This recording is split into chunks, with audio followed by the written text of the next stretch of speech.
नाज़रीन, अवामी न्यूज़ में ख़बरनि जो सिलसिलो जारी है। इन वक्त असीं तव्हांखे कंधकोट में ख़बर ॾींदा हलूं त कंधकोट में म्यूनसपल कमेटी जी नााहली सबबि रोडन रस्तन ते गटरन जा ढक खुलियल, रोड रस्तन ते गंदगी जा ढेर लॻल आहिनि। हिन हवाले खां वधीक तफ़सील ॿुधाए रहिया कंधकोट में अवामी न्यूज़ जो रिपोर्टर जानी जोनसाल बलोच पंहिंजी रिपोर्ट में। तव्हांखे ॿुधाईंदो हलां त कंधकोट में म्यूनसिपल कमेटी जी नााहली सबबि रोडन रस्तन ते गटर जा ढक खुलियल, रोडन रस्तन ते गंदगी जा ढेर लॻल, जंहिंमें आवाम परेशान मुश्किलातुनि खे मुंहुं ॾियणु लॻी।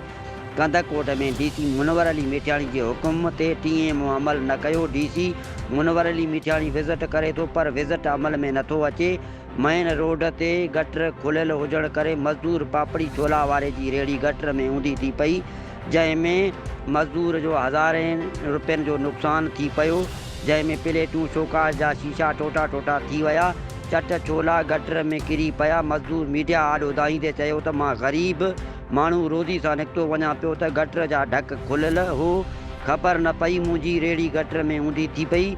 मां मिसकीन माण्हू घर वञा, अटो वठां या सुभाणे लाइ सामान वठां, पैसा केॾां आणियां।